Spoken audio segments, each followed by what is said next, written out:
हमेशा मैं तो गालिब का परस्तार रहा हूँ, और उसी हवाले से गालिब का ये शेर कि और तो रखने को हम दहर में क्या रखते थे, मगर एक शेर में अंदाज़े रसा रखते थे, और उसका ये हाल कि कोई ना अदा संज मिला। आप लिखते थे हम, और आप उठा रखते थे। देखते रहिए।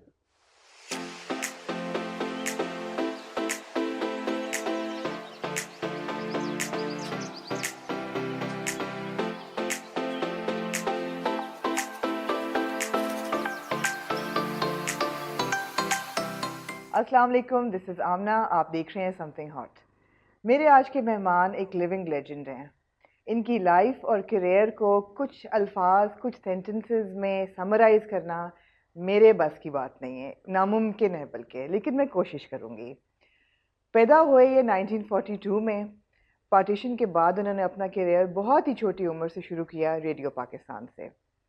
अपने करियर में जब पीटीवी शुरू हुआ, जब टेलीविज़न शुरू हुआ पाकिस्तान में, तो he was one of the pioneering actors. उस वक्त से ये काम कर रहे हैं। फिल्में इन्होंने डायरेक्ट भी की हैं, कोई 13 फिल्म्स प्रोड्यूस किए हैं, 250 फिल्मों से ज़ायद इन्होंने काम किया है।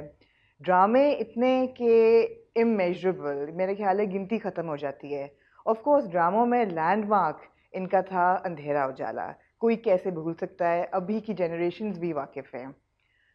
मेरे ख्याल है इन्होंने बिल्कुल सही कहा कि इंटरव्यू में कि कोई चैनल किसी वक्त आप चला लें तो कहीं ना कहीं आपको ये टेलीविज़न पे नज़र आएंगे। ऐसी शख्सियत हैं जिन्होंने कार्व किया है टेलीविज़न को पाकिस्तान के लिए। And of course he is been awarded, he is been appreciated. इनको बहुत एजाज़ मिले हैं, पूरा मुल्क इनसे प्यार करता है। आजकल हम इनको देख रहे हैं 2 side by side Ramzan dramas में। आप देख रहे हैं बड़े दादा जान ड्रामा सीरियल चुपके चुपके में। Of course the very very loved character Bauji in Ishq Jalebi, जो कि मेरा पर्सनल फेवरेट है। ये इंटरव्यू नहीं है, मेरे ख्याल है ये एक मास्टर क्लास होगी, लाइफ लेसन होगा इनकी ज़िंदगी का। और it's my absolute honour to welcome in this programme Mohammad Kavi Khan साहब। अस्सलाम वालेकुम। बहुत शुक्रिया आपका। शुक्रिया इस हवाले से कि इतना मैं शर्मिंदा ही रहा पिछले 1 महीने से कि कोई वक्त ऐसा मिल जाए कि ज़रा इंटरव्यू अच्छा हो जाए, क्योंकि इंटरव्यू से मैं बहुत घबराता हूँ। मेरे आप इंटरव्यू बहुत कम जी पाएंगे, जी। और उसकी वजह यही है कि मैं बता बता के तंग आ चुका हूँ कि बल्कि उस सवाल से, और ये होना ही नहीं चाहिए कि क्या? कि तुम कौन हो और क्या हो और कहाँ पैदा हुए और क्यों पैदा हुए, तो और तुमने स्ट्रगल की और कितनी की और कैसे की। ये बड़ी कोई अजीब सी चीज़ें होती हैं, सीक्रेट्स थी। जी बहुत लोग वो स्पून, क्या बॉर्न विद गोल्डन स्पून, जी ऐसा होता है, बहुत सा नहीं होता है। बहुत सी फैमिली में बड़े बड़े उमरा होते हैं, और उसमें एक भाई बहुत गरीब होता है, तो उस भाई के बच्चे वो पलते हैं और किसी और हिसाब से पलते हैं। तो ये सारा कुछ होता रहता है जी। फैमिली में। तो जो बच्चा होता है उसको जब वो माशरे में तरबियत पाता है, मैं असल में हर बात करते हुए अपने आप को सामने रख लेता हूँ, क्योंकि 3 साल से पार्टीशन से जी लेकर अब तक मुझे तकरीबन एक एक लम्हा याद है जो रियली मुझ पर गुजरा है। बड़ी बात है कवि जी, ये तो। तो मैं उस हवाले से जब देखता हूँ तो उसमें अच्छी यादें भी हैं और बहुत तल्ख यादें भी जी हैं, और बहुत ही तल्ख यादें जी हैं। बिल्कुल। तो मैं, वो अमजद इस्लाम ने जैसे कहा, गुजर गया जो ज़माना उसे भुला ही दो, तो उसमें बड़ा मैं सुकून पाता हूँ कि जी भुला दें आप उसको, अब कब तक याद रखेंगे। जी तो मेरी जो लाइफ गुजरी इस तरह, वो इन हालात में गुजरी, तो मैंने सब कुछ देख लिया, यानी ज़िंदगी भी देखी और मौत भी देखी, और सारा कुछ देखकर मैं पलता और बढ़ता रहा। और वो एक जो जफाकशी और मेहनत और ये थी, जी उसको मैंने अपने खून में, ब्लड में वो सरायत हो गई जी कि भाई अगर कुछ बनना है और कुछ करना है तो मेहनत करनी है। बिल्कुल। आ, वो मेहनत जो है वो शायद विरसे में मिली थी मेरे वालिद की तरफ से। तो मेरे वालिद जो थे वो, आप सिपाही कह लें उनको, जी कह क्या लें, थे। थे। तो वो किसी ने एक वक्त कहा था कि यार तुम्हारे वालिद को इतने बड़े आदमी तो नहीं थे, मैंने कहा हाँ, बड़े आदमी तो नहीं थे, लेकिन मेरी नज़र में बहुत बड़े थे। तो उन्होंने कहा कि अभी अभी ये 2-4 साल पहले की बात है कि तुमने अपने वालिद के बारे में कभी कुछ कहा नहीं। जी। मैंने कहा बिल्कुल सही तुमने सवाल किया, क्योंकि मैंने मोबाइल जब ख़रीदा तो मुझे इसलिए मैंने लिया कि जब मैं कहीं जाता हूँ तो सब लोग मोबाइल देख रहे होते हैं कि किसके पास कौन सा है। तो मैंने फैसला किया कि यार आपकी कद्र मंज़लत जो है, अगर आपने कहीं जगह बनानी है तो आप अच्छा सा मोबाइल ज़रूर रखें। तो जहाँ आपसे एक शख्स मिलता है वहाँ पे 3-4 मिलेंगे। कहाँ से लिया आपने, बहुत अच्छा है ये, तो आपसे ज़्यादा मोबाइल की तारीफ़ें होंगी, तो उसके हवाले से आपकी भी हो जाएगी। तो अब ज़माना यही है जी। इसीलिए किसी ने मुझसे पूछा था कि भाई आप ने बहुत ज़्यादा आपको तालीम हासिल करना चाहिए थी। तो मैंने कहा मैं क्या करता, एक तो मैं इस पोजीशन में नहीं था, दूसरा मैं पैदा होते ही सोचने लगा था कि मैं कहाँ गया हूँ। तो फिर मैंने महसूस किया कि मैंने बड़ा अच्छा किया, बहुत ज़्यादा नहीं पढ़ा, क्योंकि मुझे उसी वक्त किसी ने बता दिया था कि जब तुम 80 साल के करीब होने को जाओगे तो जितने भी जो बहुत ज़्यादा पढ़े लिखे होंगे उनकी तादाद बहुत कम हो जाएगी, और वो तादाद जो कम हो जाएगी तो वो तुम्हें बहुत तकलीफ़ पहुंचाएंगे जी। क्योंकि वो पढ़े लिखे होंगे। तो अब मैंने कहा मैं महसूस कर रहा हूँ कि अच्छा किया, क्योंकि मैं अपनी मेहनत करता हूँ और कमाता हूँ। अगर मैं पढ़ लिख जाता बहुत ज़्यादा और मैं उनमें शामिल हो जाता जो कुछ हो रहा है या हुआ है जी बिल्कुल। या बेहतर होगा, ये मकसद नहीं है कि तालीम कोई बहुत बुरी चीज़ है। तो मैंने कहा वो मेरे पास वक्त नहीं था, मैं तो इसी में लगा रहा जद्दोजहद में कि मैं क्या करूं कैसे। तो मैंने वो रेडियो को अपनाया, 2 साल में जाता रहा, रेडियो पाकिस्तान देखता रहा, वो बच्चा छोटा सा ये वो। तो उसके बाद स्टेप बाय स्टेप। कभी साहब शौक था या ज़रूरत थी उस वक्त? आप हमने तो वो कौड़ियाँ देखी हुई हैं, वो जो कौड़ियाँ चला करती थी, उसके बाद वो एक गोल पैसा आया था वो चलता, जिसमें सुराख होता था। फिर वो 5 पैसे का एक वो सिक्का आया, फिर वो हमने तो वो वक्त देखा हुआ है ना। तो उस वक्त तो पैसे की बड़ी, यानी आप इतना वो थे, जो अब बोझ बन गया है ना पैसा, कि हर शख्स एक दूसरे से ज़्यादा पैसे के पीछे लगा हुआ। तो अब करे भी क्या आदमी, ज़रूरत तो है। अब बहुत ज़्यादा पढ़े लिखे ही लोग हमेशा, मैंने तो देखा है, उन्हीं ने हम पर रूल किया। तो अब हमें तो समझ में ही नहीं आता कि कौन कितना रूल करेगा, कितने दिन के लिए आएगा, कितना दिन क्या करेगा।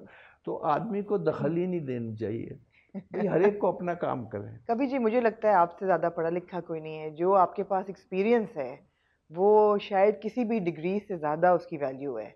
हाँ, तो वो यही मैं आपसे अर्ज़ कर रहा था कि उस एक्सपीरियंस से मुझे जो उन राहों से मैं गुजरा, तो उसमें फिर मुझे अब्बा अपने बहुत याद आया। तो फिर मैंने कहा कि मैं तो उनका वो हेड कांस्टेबल जो थे मोहम्मद दकी खान, उनका बेटा हूँ। तो फिर लोग कुछ मिले मुझे, उनका यार तुमने अपने बाप हो तो हेड कांस्टेबल थे। मैंने कहा हाँ यार, ये मैं सोचता रहा कि ये मैं क्यों मिस करता हूँ। बिल्कुल। तो अब वो मैं उनको अपने मोबाइल में भी रखता हूँ और मैं फ़ख्र महसूस करता हूँ। बिल्कुल। तो ये जो चीज़ें होती हैं ना, जो कॉम्प्लेक्सेस होते हैं, ये आपको मारते हैं। एब्सोल्युटली। और ये आपके साथी इस बात का एहसास दिलाते हैं, आपके रिश्तेदार दिलाते हैं, आपके अहबाब दिलाते हैं, जहाँ आप काम कर रहे होते हैं वो लोग दिलाते हैं कि तुम छोटे हो और कमतर हो और ये हो। तो उन सारी चीज़ों को बर्दाश्त करता हुआ मैं फिर गुजरा जिन राहों से, उसमें बड़े बड़े आला लोग फिर मुझे मिले। तो मैं रेडियो पे आया और मुझे बड़े पेशावर में, चूँकि मैं हाँ सारा कुछ था, तो मैं फिर 61 में लाहौर आया। जब मैं लाहौर आया पेशावर से, तो मैं एक तकरीबन मंझा हुआ, एक सोच समझ रखने वाला एक्टर था। था तो 22-23 जबकि आपकी उम्र तो कुछ भी नहीं थी उस वक्त। हाँ, 22-23 साल का था। तो फिर मैं इत्तेफाकात, और फिर के फैज साहब और इम्तियाज़ अली ताज साहब जी और यास्मीन ताहिर और मोहनी हमीद और उनकी बेटी जो कमल थी वो अभी अल्लाह बख्श की वफात हुई है। मैं और कमल हम दोनों पाकिस्तान टेलीविज़न के पहले हीरोइन हैं। 64 बिल्कुल 28 नवंबर जी। पहला तो चेहरा आपको हमारा। बड़ा याद है। हाँ बिल्कुल याद है। तो वो आप देखिए कि वो जो वक्त गुजरा और वो रिहर्सल का जो वक्त गुजरा और वो टीवी पे आने का जो वक्त गुजरा, क्योंकि मैं थिएटर करता था बहुत जी ज़्यादा, तो वो सारा कुछ एक बड़ी बुनियाद मजबूत हो गई। बिल्कुल वो मेरे इर्द गिर्द बहुत पढ़े लिखे सॉलिड एक्टर, प्रोड्यूसर, जी डायरेक्टर वो लोग थे। जी तो वो मुझे बताते थे कि क्या है कैसे है, और मैंने फिर फैसला कर लिया था कि मैं इसके अलावा कुछ करूँगा ही नहीं। बिल्कुल सही क्योंकि जब ये मेरा एक फैसला था जी तो फिर मैंने वो डगमगाया नहीं। मैं फिर कितने भी तूफान आए फिर चल निकलते हैं और दरिया तूफान पे। आए काफी आपके हाँ लिए। नहीं वो ज़्यादा है वो तूफान बाकायदा, वो जो ये बड़े बड़े तूफान है मैं समझता हूँ ये भी कुछ नहीं उनके सामने। वो जिंदगी में आया। कवि मैं जी, इतने तूफानों में से गुजरना, इतनी लोज देखना करियर में, लाइफ में अप्स एंड डाउन्स देखना, किस चीज़ ने आपको इंस्पायर किया कि आप लगे रहें इस करियर पाथ पे? ये पैशन था या प्रोफेशनल डिसिप्लिन था या कमिटमेंट थी अपने आप से या अपने प्रोफेशन से? असल में कमिटमेंट मेरी जिन लोगों में मैं काम करता हूँ उन लोगों बहुत थी, क्योंकि बहुत आला लोग थे वो, और अब भी हैं। जिन लोगों से मैं, ये तो आप पर डिपेंड करता है कि आप कहाँ बैठे हैं और जी किससे बिल्कुल मिलना चाहते हैं और बिल्कुल क्या। एक्टिंग के अलावा बात कर रहा हूँ जी मैं। तो मुझे हमेशा से, जैसे मिर्ज़ा गालिब बंदर रोड, वो मुझे बहुत एक मेरे लिए एक माइलस्टोन था। और मैं जी उसमें मैंने सुबानी भाई अल्लाह बख्शे उनको देखा था, तो मैं किसी को अब तक नहीं मानता कि उनसे अच्छा गालिब कोई बन ही नहीं सकता। बिल्कुल सही हालांकि मैंने फिर अशफाक अहमद साहब का इतना गालिब किया मैंने, कोई ना आता संज मिला बहुत। लेकिन वो मैं उनको देख के हैरान होता था। तो उसके बाद मुझे जितने भी उनके एक्टर्स थे वो सबसे मेरे करीबी साथी बन गए। उनमें बहुत करीब मेरे अल्लाह उसे कादिर वाजिद थे, Absolutely. सुबानी भाई तो बहुत, महमूद अली साहब, ये तो जी बड़े सॉलिड लोग थे मेरे जी इर्द गिर्द। मुझे लगा जैसे ये लोग बंदूक के लिए खड़े हुए हैं और कह रहे हैं हम हैं, तुम गुजरो इस रास्ते से, हम किसी को नहीं करीब आने देंगे, और जो मुश्किलात होगी हम तुम्हारी मदद ये करेंगे। आपकी ताकत बने। जी हाँ, ताकत बनेगी और मेरी ताकत बने। ख्वाजा मोइनुद्दीन साहब ने जब जी मुझे गले लगाया था तो उन्होंने अपने आर्टिस्टों को कहा था कि इनको देखो, ये होता है एक्टर, जबरदस्त ये हो रहा। जी तो मैं तो रो पड़ा था, मैंने ये जी क्या कह रहे हैं मैं इन लोगों के सामने, जी वगैरह वगैरह। तो फिर मैं ऐसी सॉलिड कमिटमेंट मेरी हुई। फिर मैंने फैसला कर लिया। जब मैंने फैसला कर लिया तो फिर असल में आप में अपनी अगर कुव्वत होना, बिल्कुल आपको तो पता ही है कि अगर आदमी चाहे जी और मजबूत हो और टूट कर फिर वो, मतलब मैं तो ऐसा हुआ कि निकाल दिया गया बिल्कुल और फिर कोई चीज़ आई गया अभी ना जाना, तो फिर वो मैं आ गया वापस और जी फिर मैं निकाला गया, फिर कोई चीज़ आ गई तो वो मैं मरता रहा और जिंदा होता रहा और मरता रहा जिंदा होता रहा। हम ये जी लफ्ज़ बिल्कुल अच्छे हैं तो नहीं, लेकिन कभी कभी बहुत अच्छा महसूस होता है कि आप इन राहों से गुजरे। जी तो वो तजुर्बात जो थे मेरे और जी लोगों से मिलना जुलना जो था वो इतना पुख्ता हो गया कि अब मैं जब किसी से बात करता हूँ फ़ोन पर तो मैं पहचान लेता हूँ कि ये इनका मिजाज कैसा होगा, इनसे किस किस्म की गुफ्तगू की जाएगी, ये कितने पोलाइट होंगे, ये अच्छा कितने सख्त। तो मैं जब मिलता हूँ तो मैं ऐसे ही मिलता हूँ। जैसे अब देखिए ना कितना अच्छा मुझे लगा ये मैंने जो लगाया अपना कोविड जी ये वैक्सीनेशन हाँ जी। तो मैं गया तो वहाँ जब मैंने वो माहौल देखा सारा, मैं तो हैरान ही रह गया। जी मुझे लगा फिर मुझे मुझे मुझे क्या फ़ायदा हुआ।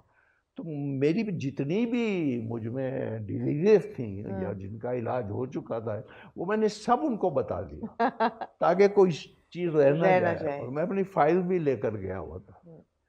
तो उन्होंने सारा मुझे गुफ्तगू करने के बाद, ट्रीट करने के बाद वो इंजेक्शन लगाया, और बखुदा जब वो लगे उनका जी होगा, मैंने कहा क्या, कहते जी हो गया, लग गया आपको। तो मेरा जी चाह मैं उसका हाथ चूम लूँ। मैंने कहा, और मैंने कहा आपके हाथ कितने खूबसूरत हैं और कितनी अच्छी शख्सियत है, आपने तो मेरा इलाज कर दिया यार, मैं तो बीमार था। तो इंजेक्शन लगाने के बाद मुझे लगा मैं तो बाकी बीमारियां जो मेरी थी मैं वो भी ठीक हो गया। बिल्कुल। और मैंने मजीद आगे फौरन मैं सेट पर गया और काम शुरू कर दिया। तो कहने का मकसद ये था कि अब तो वक्त बहुत गुजर गया और कितना रह गया कितना नहीं अल्लाह जाने। तो उसमें फिर मैंने शादी की और बच्चे हुए, मेरे बच्चे बाहर हैं जी। बेटियां भी, 2 बेटे हैं मेरे, 2 बेटियां हैं मेरी, फिर नाना और दादा, वो एक लाइफ आपकी शुरू हो जाती है। तो मैं समझता हूँ मैंने हर किस्म की लाइफ को उसके बाद, चाहे वो मुख्तसर अरसा रहा, जो कुछ भी रहा वो। और सबसे बड़ी बात जो मैं महसूस करता हूँ वो ये है कि मेरी एज में आके और मेरे बहुत से साथी जो हैं वो भी सब मसरूफ़ हैं। जी बिल्कुल। अब इत्तेफाक है कि इन 5-6 महीने में मैं बहुत ही मसरूफ़ हो गया, क्योंकि 2 मेरे उससे पहले भी प्रेम गली इतना लंबा, उससे पहले भी और उससे पहले भी और उससे पहले भी बिल्कुल। तो मैंने अपने आप को थोड़ा सा तकसीम कर लिया, मतलब स्टूडियो से निकला मैं, और फिल्मों में अगर मैं बहुत ज़्यादा बिजनेस वाइज, मैं बहुत बुरा बिजनेसमैन हूँ, बहुत ही बुरा बिजनेसमैन हूँ। तो मैंने समझ लिया खुद को खुद ही जख्मी किया, और मैंने कहा ये अच्छा है, वो दूसरे को कहने पे मैं ज़्यादा सेल्फ सैबोटाज। हाँ बस वो देता रहा। उसमें आप बड़ा एंजॉय भी करते हो, फिर जब आप तनाव होते हैं तो आपको अपनी गलतियों का एहसास भी होता है, लेकिन आप में एक जज्बा ऐसा पैदा हो जाता है कि मतलब मैं समझता हूँ कि अगर मेरी वजह से किसी का कोई काम हो जाए तो ये ज़्यादा बेहतर है। जी। तो वो अब तक मेरी आदत जी। और उस मेरी आदत को चाहे बीवी भी पसंद ना करे, बच्चे पसंद ना करें, लेकिन मैं कहता हूँ नहीं, जो मैं कर रहा हूँ वो सही है और मुझे अब करने दो, मैं किसी का क्या भी। कवि जी, आपने बच्चों की बात की, मेरी अभी 2 हफ्ता पहले मैंने इंटरव्यू किया साइमा अकरम चौधरी का, जिन्होंने इश्क जलेबी लिखा है, और उन्होंने कहा कि जब मैंने बाऊजी का किरदार लिखा तो मेरे जहन में कवि खान साहब के अलावा कोई थे ही नहीं मुझे, और आपके पास स्क्रिप्ट आया तो आपने बहुत रिलेट किया उस स्क्रिप्ट से, और इसमें एक बड़ा लाइफ लेसन है कि किस तरह आपने रिलेट किया इस जलेबी से, और आपने कैसे जान डाली उस किरदार में, बिकॉज बहुत से लोग रिलेट कर रहे हैं, मेरे वालिदैन भी देखते हैं इस जलेबी, और हम कराची में हैं, वो लाहौर में हैं, माँ बाप से दूर हैं। बहुत सी ये जनरेशन का बहुत बड़ा मसला है कि ज़्यादा बच्चे हों फिर भी दूर हैं, कम हों फिर भी दूर हैं। मतलब ये सारी चीज़ें बड़ी संजीदा हैं और बड़ी समझने वाली हैं। वो इसलिए कि माँ बाप से दूर तो होना ही होता है, या माँ बाप दूर हो जाते हैं या बच्चे दूर हो जाते हैं। और बात जैसे मेरा प्रोफेशन जो है, अब अगर मेरे बच्चे कनाडा में हैं, अमेरिका में हैं, और खुदा ना खास्ता यहाँ कोई ऐसी परेशानी होती है, जैसे अभी मेरी भी आपने बताया जी बीमार थी, तो फिर वो एक बेटी आई, अच्छा। यहाँ 8 दिन रह के चली गई, फिर दूसरी आई, फिर रह के चली गई। अब वहाँ से उसको वो गई है बड़ी इंग्लैंड, जो ये यानी मेरी नवासी का निकाह भी है आज या कल। अच्छा। तो आप अंदाज़ा लगाइए कि हम कितने दूर दूर हैं जी, लेकिन इसके हवाले से बहुत करीब भी हैं जी, कि चले उनको आप देख लेते हैं जी, तो आपको समझौता करना पड़ता है जी, कि अच्छा चलो। उसने ज़्यादा मुझे बात की अभी कल शाम को, क्या मैं आई एम टुवर्ड्स यू के नाउ, बिल्कुल हाँ, तो दोनों बैठी हुई थी, अब मैं कुछ नहीं कर सकता था, बिल्कुल। तो मैंने कहा गुड लक, चलो ठीक है, इंशाल्लाह अल्लाह बेहतर करेगा। ये तो करना पड़ता है जी, ये तो घोंसला तो रह जाता है, आखिर में चिड़ियाँ तो उड़ जाती हैं, परिंदे।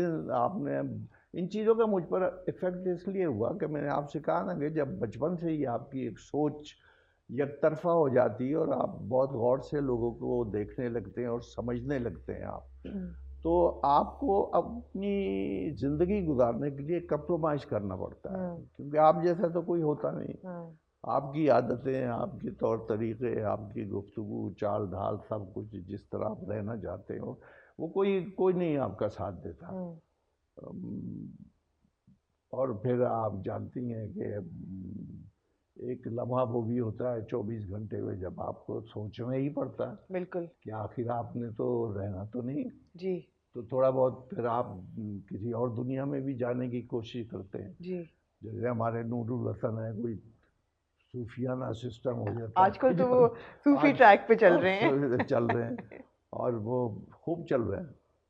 तो आप देखिए ये सारा ये रिश्ते जो हैं ये मुझ में इतने अंदर समोए हुए हैं। और और मुझे महसूस होता है जैसे मैं, मतलब अगर मैंने घर अपना बनाया या मेरे बच्चे हैं तो मैं कितना रहा हूँ उनके पास या वो बिल्कुल। कितने रहे हैं। तो बिल्कुल। ऐसा ही हुआ बिल्कुल। कि मैं स्ट्रगल में लग गया और हम्म। इतने लॉसेस हुए और ये हुआ और वो हुआ, तो 20 साल गुजर गए, बच्चे जवान हो गए। उन्होंने कहा हमें कनाडा में ये मिल गया और उसने और दूसरे ने आपने कहा भी कुछ साल गुजारे कनाडा में? जी जी मेरे पास, मैं कैनेडियन ही हूँ, जी। आप कैनेडियन पाकिस्तानी अच्छा, हैं। कनेडियन हाँ। पाकिस्तान। तो वो लोग गए और मैं देखता हूँ कि जब वो लोग खुश हैं वहाँ, हम्म। खुश इस हवाले से ये दूरी तो है हम्म। और ये दूरी तो बर्दाश्त करनी पड़ती है। हम्म। माँ को अपने बच्चे 24 घंटे नहीं रखने चाहिए अपने, बिल्कुल। बल्कि एक वक्त आता है जब माँ को काफ़ी गैप देना पड़ता है, हम्म। क्योंकि आपके बच्चे उस कैफियत में फिर हो चुके होते हैं, उनको स्कूलिंग हो, बिल्कुल। बच्चों की स्कूलिंग हो चुकी होती है, उनकी एक लाइफ अलग शुरू होती है। तो हम लोगों में जो गलत फहमियाँ और ये वो पैदा, वो हम खुद पैदा करते हैं। हम्म।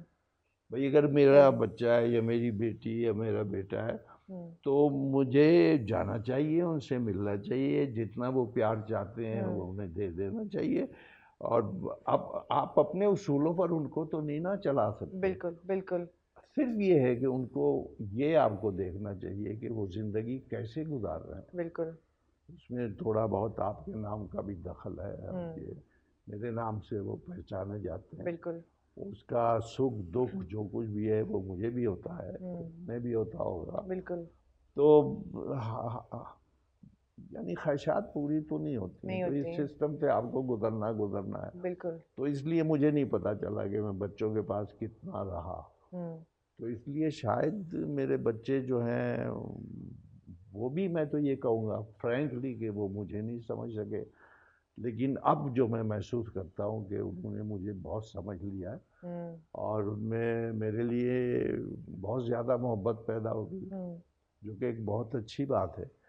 लेकिन कभी कभी ये भी महसूस होता है कि अगर बाम पे आना ही था जी। तो इतनी देर से क्यों है। सही। बिल्कुल तो सही। कहते ठीक है, बस ऐसे ही ऐसे गुजरती, हाँ। मेरा ख्याल जिंदगी जो है वो ऐसे ही है। जी। तो उसमें मैं एक बात का बहुत ख्याल रखता हूँ, ये है कि तो मेरी जात से किसी को तकलीफ ना हो। दूसरी बात ये है कि मैं जब किसी से बात करता हूँ तो उतना ही करता हूँ, क्योंकि मुझे बहुत तकलीफ होती थी। तो कोई 20-25 साल पहले मैं सोच के इस नुक्ते पर पहुंचा कि जब आप किसी से मिलते हैं या कोई बात करते हैं तो उतनी किया करें जितने वो मिलने वाला आपसे बात करना चाहे, तो फिर आपको तकलीफ नहीं होगी। बिल्कुल। वरना आप देखिए, आप बढ़ते हैं किसी का, अरे कहाँ तुम लोग, हाँ कैसे, हाउ आर यू, और फिर वो कहीं और चला जाता है या चली जाती, तो आपको बहुत तकलीफ तकलीफ होगी। होती है। कभी जी नई जनरेशन ऑफ एक्टर्स और एक्ट्रेसेस, आपने सबके साथ काम किया जी जी। और बहुत ज़्यादा काम और कर किया रहा हूँ। और अभी भी कर रहे हैं। आपको काम करते हुए कैसा महसूस होता है कि आपके कंटेम्प्रेरीज हैं, आपके साथ के एक्टर्स हैं, या आपको लगता है कि आपके बच्चों की तरह हैं जिनको आपकी लाइफ से, आपके करियर से, आपकी नॉलेज से कुछ हासिल करना चाहिए? आपकी क्या मतलब, क्या महसूस करते हैं जब आप मेरे सेट पे आ ख्याल जाते में हैं? मैंने जिस तरह ज़िंदगी गुजारी है, शोबिज़ में गुजारी है, मैं अपनी कोई खामखाम बैठ जाऊं तारीफ करते हैं, लेकिन मेरी कोशिश यही होती है कि जो भी मेरे साथ काम कर रहा है उसमें अगर एक मुकम्मल रिश्ता नहीं हो सकता उन कैरेक्टर्स का जो जिस जिस कहानी में आप हैं, तो फिर कोई फ़ायदा नहीं होता। तो कुछ ना कुछ उनके करीब रिश्तों के होना चाहिए आपको। बिल्कुल। तो मैं तो यही कहता हूँ। अभी इस जलेबी में जो जी मैं काम कर रहा हूँ, तो एक तो इस जलेबी के डायरेक्टर बहुत अच्छे हैं, जी दूसरे इस जलेबी एक बहुत बड़ी प्रोडक्शन है, बिल्कुल। 7 स्काई का वो है। तीसरी बात ये कि राइटर जो हैं इन सब ने मिलकर ही कोई फैसला जी करते हैं कि जी बहू जी के लिए कवि को ले लो, वरना 2-4 कैरेक्टर तो हर वक्त होते हैं ना अंडरस्टडी के भाई जी ये नहीं तो ये सही, ये नहीं तो बिल्कुल ये। बिल्कुल। तो मैंने भी सोचा था कि मुझे क्यों इतना चाहा जा रहा है। तो जब मैंने वो डायरेक्टर मेरे लिए बिल्कुल, मैं उनसे इतना शनासा नहीं था जितना अब हो गया हूँ, क्योंकि वो इतना अच्छा डायरेक्टर है। और उसने उस बाबूजी के कैरेक्टर, हकीकत में मैं बहुत डर रहा था। क्यों? क्योंकि आप देखिए ना आंगन, और वो मैं बहुत डरता हूँ। मुझे जब कोई काम करना होता है अभी तो तक? अब तक मुझे अब नींद तक? आती, अब तक नहीं नींद आती। वो तो मैं अगर एक इंटरव्यू देने के लिए जा रहा हूँ तो मुझे नींद नहीं आती रात को, सुबह इंटरव्यू। अब तक मैं क्या करूँ? तो इसके लिए मैं बहुत डरा था 2-3 दिन तक। लेकिन उसके बाद उसने मुझे बाकायदा गाइड किया कि आप इस तरह इस कैरेक्टर में इन हो जाए। जबकि सोचने वाला सोचे कि ये तो कवि साहब अपनी या नींद में भी कर सकते हैं हाँ कैरेक्टर, हाँ ऐसा नहीं है। ऐसा। तो उसने मुझे उस कैरेक्टर में इन कर दिया। कैसे? उन्होंने उन्होंने जब सीन में एक बड़ी खूबसूरत बात जो मेरे साथ हुई वो ये हुई कि एक सीन पर मेरी और मेरे डायरेक्टर की बहस हो गई। बहस से बात ये कि मैंने उससे कहा कि ये जो है इस वक्त इसको, इस सीन को ऐसा होना चाहिए, इसका ग्राफ मेरी तरफ से ऐसा होना चाहिए। तो उसने मुझे कहा कि नहीं, ऐसा जो आपने किया पहले वो ठीक किया था। तभी तो मैंने उसको ओके रखा। तो मैंने कहा आप ठीक कहते हैं, लेकिन उसने कहा आप क्या चाहते हैं? मैंने कहा मैं कुछ नहीं चाहता हूँ, आप डायरेक्टर हैं आप। बोले नहीं ये कोई मसला थोड़ी है, इसको अभी हल कर लेते हैं। मैंने कहा कैसे? तो कहने लगे कि आप जो चाहते हैं ये टेक जो है वैसे कर दें आप, जो आप चाहते हैं। तो हमारे पास वो भी है, ये भी है, जो अच्छी लगेगी रख लेंगे हम। तो मैं बड़ा हैरान हुआ कि उन्होंने मुझे फिर इम्तिहान में डाल दिया। बहरहाल वो ऐसा हुआ कि उसमें जो कैरेक्टर थे और फिर वो बेटी जो थी मेरी मदिया, इत्तेफाक की बात देखिए कि वो मदिया मेरी बेटी का नाम भी है। जी। तो मदिया वो हमारा ऐसा रिश्ता हो गया, बाप बेटी का हो गया। अभी मैं जा रहा हूँ, आज तक कभी घर कुछ नहीं लेके गया था, उसने मुझे एक बॉक्स बना के दिया, ये आप जरूर लेके जाए। फिर नूरुल हसन ने कहा ये लेके ही जाना है। अच्छा भाई चले। तो रिश्ते कायम हो जाते जी हैं और आपको कायम रखना पड़ते हैं। अगर आपने कैरेक्टर में इन होना है तो आपके सामने कोई भी है, आपने बेटी को अपनी बेटी के रूप में देखना है। बिल्कुल। वो सारी परेशानियां और खुशियां ये वो आपने उस तरह मनानी है जो उस कैरेक्टर की डिमांड है। कि अगर उसकी जगह आपकी बेटी होती तो आप क्या करते? तो बहुत सी जगह पे ऐसा होता है, बहुत सी जगह पे कि आपको अपने आप को ढालने के लिए उस मकाम पर आना पड़ता है जहाँ आप अपने वजूद को भूल जाते हैं। राइट। और हम समझते हैं कि आप एक वो हैं बाबू जी जिनके बेटे बाहर हैं और भाग गए हैं और धोखा देके गए बहुएं ले गई हैं और हाँ। धोखा दे के गए हैं बड़ा बनने में। और वो बड़े नहीं है वहाँ, सारा कुछ ही। और पॉइंट अब यही है कि बाबूजी जो सबको गले मिल लेते हैं तो कहते हैं असल तो ठंड तभी पहुँचती है ना, जैसे भी हैं जो भी हैं मेरे अपने हैं। बिल्कुल। तो इस हवाले से ये कहानी बहुत अच्छी है। साथ ही वो कहानी शुरू हो गई उसकी चुपके चुपके चुपके भी, वो भी बहुत आला और बहुत अच्छे लोग हैं। और मेरी खुशकिस्मती ये है, बल्कि अल्लाह की बहुत करम नवाजी है कि उसने मुझे इस इम्तिहान में डालकर और ख़ुद ही पास कर दिया। अब देखिए मैं समझता हूँ कि मैंने कोई ऐसा काम किया या नहीं किया, क्योंकि इस किस्म के रोल मैं बहुत करता हूँ, लेकिन सबने मिलकर मुझसे करवाया।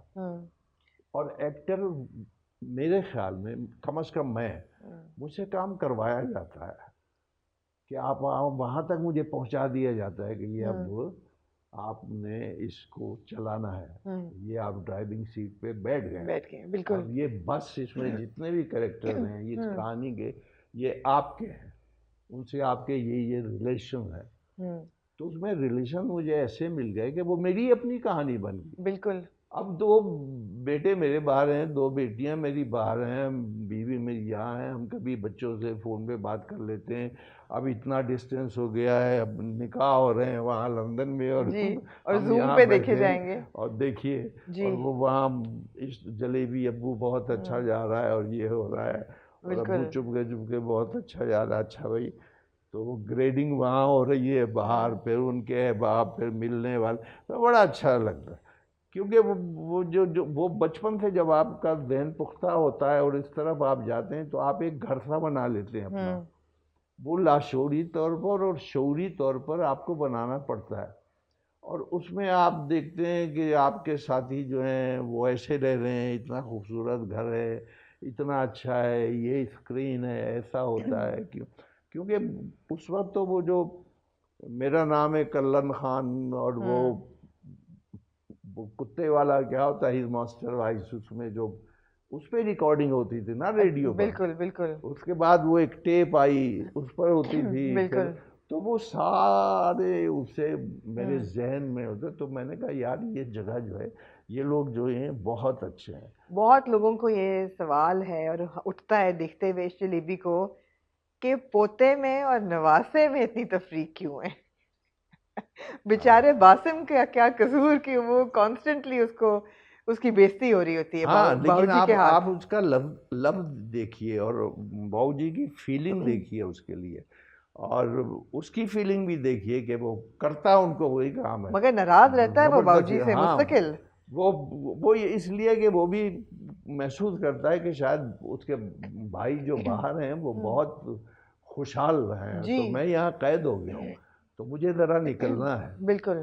तो वो फिर कहानी का जोड़ तोड़ ये वो फिर, लेकिन अपनी अपनी जगह बहुत ही खूबसूरत लोग हैं। कभी जी आपकी सबसे फेवरेट सीन आपको कोई पूरे ड्रामा में से हो कि जिससे आपने बहुत लुत्फ उठाया हो, बहुत रिलेट किया हो, आपको शूट करने में बहुत मज़ा आया हो, और आपके तजर्बे को भी मद्देनज़र रखते हुए आपने कहा हो कि यार ये सीन जो है ना, ये बहुत ही आला, ये एक सीन है। नहीं, एक तो देखिए एक सीन तो या कोई एक ऐसी बात इस जलेबी की जिसकी वजह से आप समझें कि इस चीज़ की वजह से ये ड्रामा इतना स्ट्रांग है। मैं समझता हूँ कि ये सारे ताने बाने हैं, इसमें नूरुल हसन मुझे इसलिए याद आते हैं कि ज़िंदगी की जो डोर है वो किसी और के हाथ में है, आपके हाथ में कुछ है ही नहीं। तो जब इस पे मैंने बहुत गौर किया कि वो क्या सही कहते हैं या क्या है, तो बात तो बिल्कुल सही है कि आप एक कदम तो उठा नहीं सकते, तो जब कदम भी नहीं उठा सकते तो लम्हा लम्हा आपका जो आँख खुलती है तो किसी और का हो जाता है, तो उसी का नाम लेके फिर आप फिर कहते हैं ये सारा कुछ अब आप ही की जिम्मेदारी है, तो आप बड़े बड़े इम्तहानों से भी गुजर जाते हैं। अब जो हमारे प्रोफेशन में लोग हैं उसमें एक तो ये बड़ी अच्छी बात है कि ये है फ़ने लतीफ़, ये लोहे का काम इसको यूं ही बना दिया गया है। ये बड़े बड़े जितने लोग इससे मुंसलिक हैं ये बड़े प्यारे हैं लोग हैं, इनको आप अगर अंदर से देखें वो स्पॉट बॉय से लेकर और ऊपर तक बहुत प्यारे लोग हैं, और अफसोस हमें यही है कि इन लोगों के लिए कुछ किया नहीं गया। जाहिर है क्या किया जाता, अब उस पर वो एक और बहस निकल आएगी। तो इन लोगों से मैं इतना जुड़ा हुआ हूँ कि जब मैं कहीं सेट पड़ जाता हूँ या तो मैं फिर महसूस करता हूँ कि मैं इन्हीं लोगों में रहूँ, शायद मैं इसी काम के लिए बना था। बिल्कुल। जो कुछ भी मैंने किया, जैसा भी मैंने किया, तो ये सारे रिश्ते मेरे अपने रिश्ते हैं। तो कोई ऐसे एक मेरी फिल्म आ रही है अभी, I will meet you there. जी, I will meet you there, बिल्कुल। वो आ रही है, आप उसको देखिएगा, वो भी एक बहुत ही खूबसूरत कहानी। इरम परवीन बिलाल के साथ इरम आपने फरहान ताहिर भी हैं उसके अंदर। जी हाँ, वो वहाँ शूट हुई थी न्यूयॉर्क में। जी हाँ, न्यूयॉर्क क्वींस में। तो वो आप देखिएगा तो आप हैरान हो जाएंगी कि उसने, और मेरे लिए वो एक अजीब सा तजुर्बा था, क्योंकि मैंने कभी बाहर किसी फिल्म में काम किया नहीं था। तो ये कोविड में ये सारा कुछ हो गया, और वो बिल्कुल। 2 टॉप की फिल्मों में आ गई वो, और 1 हफ्ते पहले कोविड आ गया, ये वो सारा जो कुछ भी हुआ। ये पिछले साल आपने शूट जी हाँ, की? जी हाँ, पिछले साल 18 में की थी, 18 में, 2 साल लास्ट पहले। में, जी। हाँ 18 लास्ट में। तो वो सारी चीज़ें मुझे मिलती नहीं। हम्म। अब मैं ये नहीं बता सकता किसी को कि मेरी कैफियत क्या थी उस वक्त। हम्म। वो फिल्म जो थी वो मैंने कर तो दी, लेकिन किसी को नहीं पता कि मेरी अपनी कैफियत क्या है। हम्म। मैं अब भी जब काम करता हूँ तो घर से निकलता हूँ तो किसी को ये थोड़ी पता होता है कि इसके पेट में दर्द है, या गर्दन में दर्द है, या कमर में चोट लगी है, या आपको तो काम करना पड़ता है ना। अब उसका मैं यूज टू इतना हो गया हूँ कि अगर मैं 2 दिन कमरे में रहूँ जगह, क्योंकि मैं जाता नहीं, सोशल लाइफ नहीं है कहीं दफ्तरों में, आपने कभी नहीं पढ़ा होगा मैं बैठा हुआ हूँ और नहीं। एंजॉय कर रहा हूँ, वो उसको मैं बुरा नहीं समझता, लेकिन वो मेरी आदत में शामिल है। होटलिंग मैं नहीं करता, बाहर खाना नहीं खाता, और कोई टेस्ट नहीं है, जो मिल जाए वो बस ठीक है।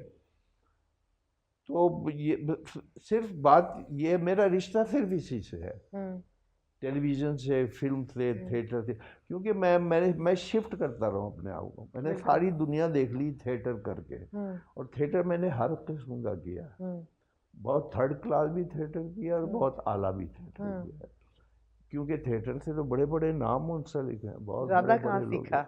जी। ज्यादा कहाँ सीखा, थर्ड क्लास थिएटर से या आला थिएटर से? दोनों से क्योंकि आपको सीखना चाहिए। एब्सोल्युटली एक्सपीरियंस तो दोनों है। हाँ, दोनों का बिल्कुल। बाकायदा है, और बड़ी शर्मिंदगी भी वो थिएटर करते हुए होती है आपको, और बहुत आला थिएटर भी कवि आप जी, करते शर्मिंदगी हैं। भी बड़ा एक एक्सपीरियंस है।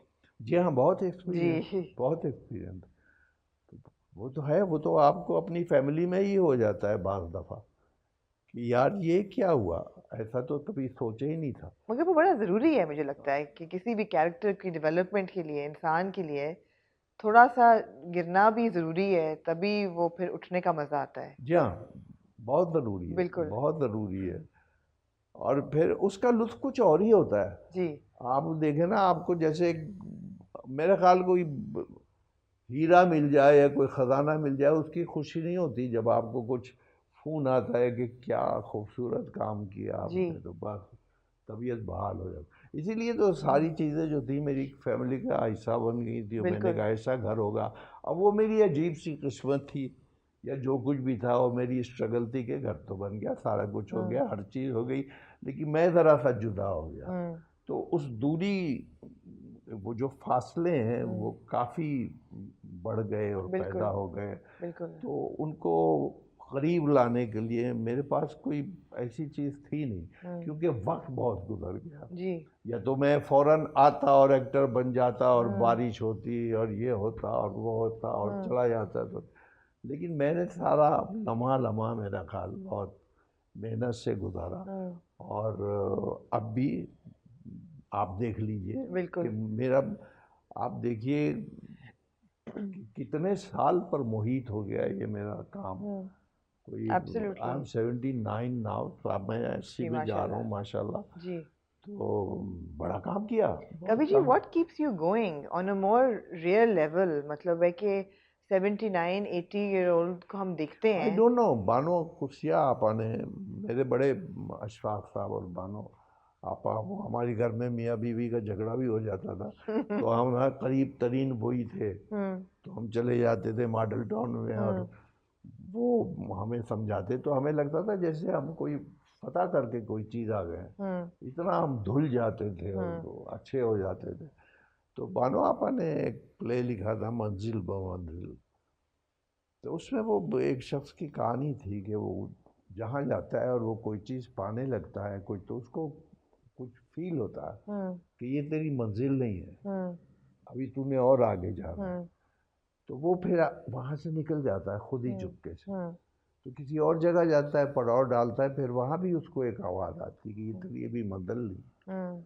तो इस तरह मुझे भी कुछ महसूस होता रहा और मैं पड़ाव डालता रहा और आगे बढ़ता रहा। और मंजिल मंजिल तो वो कुछ और ही होती है। और नहीं फिर आप सारा कुछ, एक वक्त होता है ज़िंदगी का जो उस मंजिल को हासिल करने के लिए आप गुजारते हैं। एक वक्त होता है ज़िंदगी का जो आप कहते हैं कि असल मंजिल तो यही है, ये मैं करता क्या रहा हूँ सारी ज़िंदगी। तो बहुत सी चीज़ें लेकिन एक फिजिकल लेवल पे, एक बहुत ही बेसिक लेवल पे, ऐसी क्या चीज़ें आपकी ज़िंदगी में जो कि आपको ताकत, आपकी डाइट बहुत हेल्दी है, या आप एक्सरसाइज करते हैं, या मेडिटेशन करते हैं, या आपको लगता है, मतलब आप माशाल्लाह से फिज़िकली बहुत फिट हैं। और अमूमन हमारे मुल्क में ख़ास तौर पे इस एज के लोग नहीं होते, घुटने नहीं जवाब दे जाते हैं, कमर जवाब दे जाती है, वो मगर आप क्या, नहीं, आपका राज क्या है? डाइट वाइट नहीं है मेरी। मैं एक तो लेस हीटर हूँ मैं। जी। दूसरे खाने पीने के मामले में मैं ये नहीं हूँ कि ये ले आओ तो पुलाव होना चाहिए तो आओ जी। बहुत से लोग मेरे अहबाब और दोस्त जो हैं जी। वो सबसे पहला काम ये कहते हैं कि कहाँ कहाँ खाएं आज। खाने का, जी। हाँ, और वो खुश खुराक लोग हैं ये। जी। तो मैं वो नहीं हूँ। पहले मैं कह देता भाई मुझे खाने का मत कहना। अच्छा। तो वो मैं होते, ये नूर साहब की पर फरमाइश थी कि दोपहर को ये मुझे नूर तो साहब ने कहा आप लंच करेंगे, मैं कल रात से ये सोची थी कि मैं आपको लंच पे क्या पेश करूं। मैंने फिर अब क्लियर जी, कर दिया आपने जब वो क्लियर। चले। मैंने कहा प्लीज ऐसा ना कीजिए। हाँ। कोई खास वो नहीं। मुझे बस मेरा ख्याल भूख उतनी लगती जितनी और लगनी कोई चाहिए। एक्सरसाइज आप करते हैं या कोई हाँ, योगा करते मैं हैं? उठता अर्ली राइजर हूँ। अर्ली राइजर है। सुबह उठ जाता हूँ और उठ कर फिर मैं दीनी दुनियावी ये वो वगैरह वगैरह चीज़ें फिर मैं बाहर निकल जाता हूँ। मुझे कुछ शर्म नहीं आती कहीं जाते हुए, सब्जी लेते हुए, ये आते हुए बिल्कुल। करते। मॉडल टाउन पार्क चला जाता हूँ, वहाँ मुस्तफर हुसैन ताड़ड़ मुझे मिलते हैं। और वहाँ बहुत से ऐसे जो हैं पुराने पुराने लोग, और वहाँ ऐसे लोग भी हैं जो रिटायर्ड ब्यूरोक्रेट्स हैं। जी। आप काम सब सारे कुछ। तो वो मैं 15 मिनट एक जगह बैठ रहा, फिर पे गोशाए ताड़ड़ वो बनाया हुआ है उनके ताड़ साहब के परस्तारों ने, तो उनमें बैठता हूँ। वो मुझे बहुत अच्छे लगते हैं, मेरी बड़ी इज्जत करते हैं वो खुद भी। और तो मतलब इस तरह मेरा वक्त गुजरता है। तो फिर मैं घर बैठ के सोच नहीं सकता। बिल्कुल। मैं कहता हूँ निकलो और कुछ करो। कुछ करो। राइट। कुछ नहीं तो वैसे ही फ़ोन करके किसी को कोई बात अच्छी सी कर लो। बिल्कुल। कोई कुछ तो यही मेरा सेट पर भी होता है। तो सेट पर लोग मेरे अब तक, यानी अभी कल तक, मेरी तो इतना मुझसे प्यार करने लगे हैं कि मुझे डर लगने लगा। यार इतना ना करो। इतना चाहना भी कोई आप अच्छी बता बात रहे थे इश्क जलेबी के सेट पे आजकल तो कराची में बहुत सख्त गर्मी पड़ रही है, लेकिन वो जो हम बाऊजी का एक बड़ा सा कमरा देखते हैं, बड़ा सा कमरा, वो सारा एयर कंडीशन है, वो उन्होंने आपके मेरे लिए। लिए लगाए हुए हैं सब। जी। और मुझे स्पेशल कहा गया कि ये आपका कमरा है, ये बाबूजी की जितनी भी फैमिली है वो यहाँ हाजिर हुआ करेगी, खड़े। तो वो सारे, एक तो जो उसमें एक्टर्स हैं आप देखिए, वो सारे मुझे लगने लगा है, यानी ऐसा कोई दिन था नहीं जब कोई ना कोई मेरे पास बैठ के कुछ उस वैसे आप क्या करते थे, फिर क्या करना चाहिए, तो कोई ना कोई लेसन मुझसे लेता रहता था। वो मुझे बड़ी खुशी होती थी। आपको कभी जी अपना आप किसी एक्टर में नजर आता है? मुझे जी। नहीं, मुझे तो अपना आप ही कम नज़र आता है। तो मैं हूँ क्या, वो ही नहीं समझ सका। क्योंकि सबसे मैंने आपसे अर्ज किया था ना इब्तिदा में कि मुझे यही कहा गया ये कौन है। तो जब ये कौन आ जाता है तो आदमी यूं मुड़ के देखता है कि मैं कौन हूँ। तो उसी में मैं लगा रहा अब तक, टिल नाउ। हम में ये बहुत अजीब सी चीज़ है कि ये कौन है। हम कभी नहीं कहते ये अल्लाह का बंदा है, या ये हमारा है, या ये पाकिस्तानी है, ये हमारी ट्रेजरी है। कि हम पहले ये पूछते हैं कि ये कौन है। यार ये क्या सवाल है। यानी दो आंखें मेरी, मैं बैठा हूँ आपके सामने, इतने साल हो गए मुझे, फिर भी आप मुझसे पूछ रहे हैं कि आप कौन है। कहाँ पैदा हुए, क्यों पैदा हुए, भाई पैदा होना ही था, हो गया। अब डिटेल अम्मा की बताएं, डिटेल अब्बा की बताएं, वो बाज़ वक्त आपको, या तो मैं कहता पैदा हुआ भाई फलाने रियासत में और उसका बेटा हूँ और ये हूँ, तो चलें, पीछे 36 गाड़ियाँ खड़ी हैं, ऐसा तो नहीं है। तो वो जो कुछ गुर्बत है कि या जैसी भी गुजरी सॉरी, तो वो क्या मतलब वो गुर्बत वगैरह ये जो गुजरी है, क्या वो बयान करना चाहिए, कोई ज़रूरी है? शायद कोई सीख ले नहीं आपके नहीं तजुर्बात से। नहीं, जो बातें सीखने वाली होती हैं वो तो जो हकीकत में जिससे हमने सीखनी है उससे हम नहीं सीखते। ये बात तो है, बिल्कुल वांझों से सीखनी है, बिल्कुल। जो सिखाने वाला है, जो सारी दुनिया का हमारी नज़रों में मालिक है, उससे हम नहीं सीखते।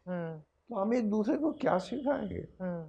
तो सही बात आपको है। अपना काम करने से पहले अपने आप को, मैं तो ये करता हूँ, हवाले कर देता हूँ किसी और के, और उसके बाद कहता हूँ अब आपकी मर्जी। तो मैं बड़ा हल्का हो जाता हूँ बिल्कुल। कि अब मैं तो चल फिर रहा हूँ, देख रहा हूँ, काम कर रहा हूँ, ये सब कहीं से आएगा आएगा तो, और आ जाता है अभी तक। तो इसलिए अल्लाह ने मुझे सारी दुश्वारियाँ परेशानियाँ सबसे ऐसा निकाला है कि बस अभी नहीं, अभी नहीं, अभी नहीं, अभी नहीं, आओ आओ और काम करो, और काम कोई करो। ऐसा वक्त आपको अपनी लाइफ का याद है जिसको आप कहेंगे ये मेरा बेहतरीन तरीन वक्त था जिंदगी का? वो तो अब है, यानी अब आदमी को क्या चाहिए? मेरा हर वक्त, मेरा जो जो मेरे 28 साल गुजरे मेरे जिंदगी के, जो मेरी 82 से लेकर 2000, बल्कि 78-9 से 2014 तक जो वक्त गुजरा, बस वो किसी पर ना गुजरे तो अच्छा है, ये दुआ ये है। बड़ा लंबा अरसा है। हाँ, बहुत लंबा अरसा है, और मेरी उसमें समझ लीजिए कि जवानी चली गई। मैंने देखे आपके और इंटरव्यूज तो के, बहुत उसमें कर्जा आपने हाँ, उतारा लोगों तो का। वो जो गुजर गया वो गुजर गया, जी मैं उसको कोई नहीं पर, बल्कि बिल्कुल। जो गुजरा और जैसा गुजरा और जिस वजह से गुजरा, शायद वो भी कसूरवार होगा, अगर मैं भी कसूरवार था तो ठीक है, हो गया जो होना था। ना उसने मुझे कुछ कहा, ना मैंने उससे कुछ कहा, वो एक वक्त था, उसको मैं गुजारता रहा, गुजारता रहा, गुजारता रहा, आखिरकार गुजर गया। तो ये है कि आप बाज़ बात आपकी छोटी छोटी सी गलतियाँ जो हैं वो आपको बड़ी दुश्वारियाँ पैदा कर देती हैं, और मेरी ये समझ में नहीं आता कि लोग इस किस्म की बातें क्यों सुनना चाहते हैं। मतलब मैं अपनी परेशानी, अपने दुख, अपने दर्द में आपको क्यों बताऊं? तो मुझ में आप रहने दें, बिल्कुल। मुझे बहैसियत एक एक्टर आप देखें, इंजॉय करें आप, तारीफ़ें करें आप, तो मुझे बहुत खुशी होगी। तो बजाय इसके आप, इसीलिए इन्हीं मुश्किल सालों में अंधेरा उजाला, आपका सुपर हिट ड्रामा, जी जी, उसकी कुछ यादें तो हमें आप ये बताएं। देखिए ना, जी अंधेरा उजाला हकीकत में वो राहत काज़मी का था। राहत काज़मी एक रंगों में अंधेरा एक प्ले करके आए थे वहाँ से, लाहौर राइट। से। जी तो जब अंधेरा उजाला लिखा गया तो उन्होंने कहा कि अब किसको बुलाएं, और ये एएसपी का रोल और ये रोल जो इरफान खुसर ने किया और अल्लाह बख्शे जमील फ़खरी ने किया, तो ये टीम कैसे बनाए? तो उन्होंने मुझे उसके लिए सेलेक्ट कर लिया, एएसपी के लिए। वो मेरी सिलेक्शन वो ऐसी हुई कि मुझे कुछ मुझे ये फोर्सेस वाले लोग जो है ना, ये बहुत अच्छे लगते हैं। वही शायद इस वजह से कि मेरे अब्बा ऐसे थे। आपके अब्बा थे। हाँ, जी तो मैंने ड्रिल व्रिल भी बड़ी की हुई है बचपन में सारा, तो मुझे ये अच्छे भी लगते हैं, और दूसरे मैं चूँकि बहुत वाकिफ़ हूँ, तो इस वजह से वो मैं कर गया। जब वो मैं कर गया तो मैंने जब 2-4 एपिसोड देखे और लोगों ने अप्रिशिएट किए, तो मेरा ख्याल मेरी ज़िंदगी का वो ऐसा सीरियल था कि उसमें मैं, पैसे ख़त्म हो गए तो इलेक्शन के लिए खड़ा हो गया। जी बिल्कुल। जैसे आप देखिए ना, जी जी और मैंने वो जो मेरा इलाका था वहाँ से जीत भी लिया था। जी अब मेरी बेवकूफ़ी देखिए कि मुझे पता ही नहीं था कि आप प्रोविंशियल में खड़े हैं या सेंट्रल की सीट है जी तो दोनों में खड़े हो सकते हैं आप। जी तो मैंने कहा नहीं है, मैं बनूंगा हम्म नेशनल असेंबली वहाँ। तो लोग आ रहे हैं और मुझे कह रहे हैं कहाँ हो आप, कौन सा टेंट है, एजेंट क्या है। मैंने कहा वो क्या होता है। बोले अरे हम आपके लिए आए हैं, आप कमाल कर रहे हैं। तो मेरे कोई एजेंट वेजेंट भी नहीं थे, कुछ बिल्कुल नहीं था। लेकिन मुझे वो तकरीरें याद हैं जो मैंने की थी अपने कॉन्स्टिट्यूंसी में हल्के के के लिए जी के, और उसमें मैंने जो कोई दूसरा कहता था फिर मैं वो बताता था कि मैं इतना पॉजिटिव एंगल है मेरा, ये है वो। और एक तकरीर करते करते करते एक ख़ास सम आता है, जैसे म्यूजिक में तबला आता है ना, एक सम ढा ढा बिल्कुल ढा ढा बिल्कुल ढा, तो वहाँ पे ताली बजती है, लोग कहते हैं वाह वाह वाह। हाँ तो वो तकरीर करने में मुझे वो चीज़ आ गई, तो सब तालियां बजाते थे। तो दूसरे दिन और आ गई, तीसरे दिन। लेकिन मैं वो इलेक्शन मुझे पता था कि मैं हार जाऊंगा, तो वो मैं हार गया। ये अगर इधर खड़ा होता तो जीत जाता बिल्कुल क्योंकि इतने वोट थे मेरे। लेकिन उसमें तजुर्बा बड़ा हुआ। देखिए मेरे ख्याल में ये जितने हमारे प्रोफेशंस हैं, एक्टर वैक्टर ये सब, ये वो इसको छोड़ दीजिए, सबसे मुश्किल काम जो है और सबसे अहम काम और जन्नती और दोस्ती और जो कुछ दुनिया और जो दिन, वो लीडर का है। बिल्कुल अगर आपको अच्छा लीडर मिल जाए, इससे अच्छी बात ही नहीं हो सकती। और अच्छा लीडर मिलना इसलिए मुश्किल होता है कि लीडर जब घर से निकलता है तो अगर उसने वो 500 या 1000 आदमियों का काम कर सकता है तो 3 लाख लोग खड़े होते हैं और वो सब ये सोच रहे होते हैं कि अब हमारे घर की सफाई भी इसी ने करवानी सब। तो वो आदमी क्या करे, कहाँ जाए। बिल्कुल तो इसलिए ना हम लीडर बनने देते हैं, ना हम उन लोगों को आने देते हैं, ना, क्योंकि बहुत तो मैंने किसी से कहा था मुझे कोई 10 करोड़ रुपया भी दे दे और कह दे कि तुम फिर खड़े हो जाओ, तो मैं नहीं होगा। क्योंकि दुनिया का मुश्किल तरीन काम मेरी नज़र में ये है। हम तो कहीं नाच लेंगे, कहीं खड़े हो जाएंगे, कहीं कुछ कर लेंगे, कहीं फ़कीर बन जाएंगे। लीडर पे क्या क्या जिम्मेदारियां हैं, 24 घंटे। और लीडर तो अच्छा सोता नहीं है, बड़ा मुश्किल है, बहुत मुश्किल है लेकिन वो एक लीडर की भी एक कैफियत होती है जो हमारे वहाँ ज़्यादा हो गई है। जी मुझे कहे कि वो जो एक मैंने किसी से पूछा था कि भाई इसमें क्या मज़ा आता, मुझे ये तो पहले बताइए।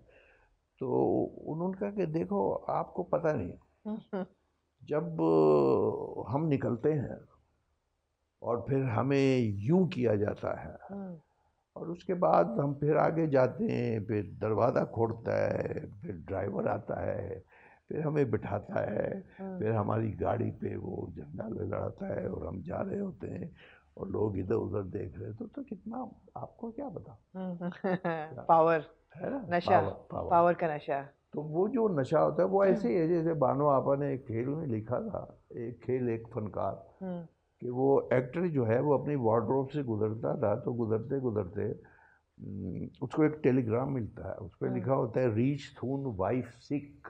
तो कहते हैं क्या फजूल बात है, और वो एंट्री देता है थिएटर में, स्टेज पर, और तालियां बजती हैं। फिर वो आता है, फिर ड्रेस चेंज कर रहा होता है, उसने दोबारा एंट्री देनी होती है। तो फिर वो टेलीग्राम पड़ा होता है उस पर, फिर वो देखता है वाइफ सिक रीच सून, तो वो जेब में डाल लेता है, फिर जाके परफॉर्म करता है। वो कहता है ऐसी की तैसी, और तालियां बज रही होती हैं। फिर वो आता है तो उसको फिर वो देखता है वाइफ सिक रीच सून। तो वो कर्टन आ रहा होता है और वो कर्टन से जब वापस आता है, कपड़े उतार, तो वहाँ वो सिकंदर आजम की तस्वीर, एक स्टेचू होता है उसका। तो वो कहते हैं कि सिकंदर आजम तुमने दुनिया फदा करने का ख्वाब देखा था मगर तलवार का सहारा लिया था। तुम्हें नहीं पता कि जब एक्टर अपने शो से निकलता है और हजारों निगाहें उसका ताक़ुब कर रही होती हैं और उसे देखने को बेचैन होती हैं, तो जब उनमें से एक्टर निकल कर जा रहा होता है तो जो कैफियत उस एक्टर की होती है, वो हजारों तलवारें आप ले ले तोपे चला दें, कुछ नहीं होता। बिल्कुल। तो मैंने तो एक दुनिया फदा कर ली, और बिल्कुल ये वो चीज़ है, वो कैफियत है। आपको अंधेरा उजाला में इसकी कैफियत ज़्यादा अंधेरा उजाला नजर में आई? मुझे उतार चढ़ाव बहुत मिले। मिले। वो इतना पॉजिटिव था कि बिल्कुल हर शख्स चाहता था कि हमारी पुलिस जो है वो ऐसी हो जाए। जी और अप टिल नाउ 85 जी 84 से लेकर 84 से अब अब तक तक जो हमारे पुलिस वाले रिटायर हो गए हैं या जी हैं, या उनकी औलादें अब ट्रैफिक की और दूसरी पुलिस की कर, वो मुझे अब तक सलूट करते हैं। आप बिल्कुल यकीन कीजिए मेरी आंखों में आंसू आ जाते रिकग्नाइज करते हैं। हैं। ये है। बिल्कुल तो बस ये कुछ और ही है, ये कुछ, ये रक्स नहीं, कुछ और है ये। कवि जी, अभी आपका 2 ड्रामे साथ साथ चल रहे हैं, चुपके चुपके भी और इश्क जलेबी। दोनों में आपका किरदार जो है वो बाऊजी और बड़े दादा जान। अब ऑब्वियसली वो किरदार तो मुख्तलिफ हैं, लेकिन एक किस्म का है दोनों घरानों का एक सरपरस्त। तो जब आपको 2 ऐसे रोल्स मिलें जो उनकी कुछ कुछ सिमिलैरिटीज़ भी हों, तो आप उनमें कैसे डिसाइड करते हैं कि मैंने ये किरदार ऐसे पोर्ट्रे करना है और इस किरदार को ऐसे पोर्ट्रे करना है? या आप क्या डायरेक्टर को कम्प्लीटली फॉलो करते हैं या अपना आप भी डालते हैं, मतलब? देखिए, आप तो जो कुछ हैं वो हैं ही। जी जब आपको कास्ट किया गया है तो आप अपना सब कुछ हैंड ओवर कर देते हैं डायरेक्टर को। राइट डायरेक्टर जूनियर हो सीनियर हो जैसा भी, डायरेक्टर आपका कमांडर होता है, उसको आपने ओबे करना है हर तरह। और कामयाबी उसी में होती है, क्योंकि डायरेक्टर जो है वो स्क्रिप्ट से सारा कुछ line by line go through कर हुआ चुका होता है, जी उसे पता होता है सब कुछ। तो ये मुझसे जो काम करवाया, इसमें दखल ही उसका है सारा कुछ, जो डायरेक्टर था। दानिश हाँ, और दानिश का उधर जी उस तरफ जी कि मुझे नहीं पता था कि मैं क्या कर रहा हूँ और कैसे करूँ। ये तो बाद में पता चला कि वो भी सामा चौधरी का लिखा हुआ है, जी ये भी सामा चौधरी का है। अब देखिए, पता नहीं उन्होंने मुझे बड़े अब्बा क्यों बना दिया और इन्होंने मुझे बाऊजी बाऊजी बना दिया। जी लेकिन मैंने एंजॉय किया, मैंने एंजॉय किया क्योंकि लगा जैसे मेरी अपनी सारी कहानियां हैं और ये मेरे बच्चे, अब मैं इस पोजीशन में हो गया हूँ, खेल कूद रहे हैं सामने। आपको क्या लगता है कि चुपके चुपके कि इतनी सक्सेस की क्या वजह है? लोग उसको इस कदर पसंद कर रहे हैं, उसकी कास्ट है या स्टोरी है या लोगों को इतनी डिप्रेशन है आजकल लाइफ में कि उनको ऐसा ह्यूमर चाहिए जिस पे वो बस हंसते रहें, या किरदार हैं, डायरेक्शन? आपको क्या लगता है? देखिए, इस बारे में तो कोई कुछ कह ही नहीं सकता, ना मैं अपनी लाइफ में कभी इस तरफ पड़ा हूँ। जैसे अब ये रेटिंग का एक बिल्कुल सिलसिला है, बहुत मुझे बड़ा तो सिलसिला है। बहुत अरसे तक यही नहीं आया, पता ही नहीं चला कि रेटिंग होती क्या।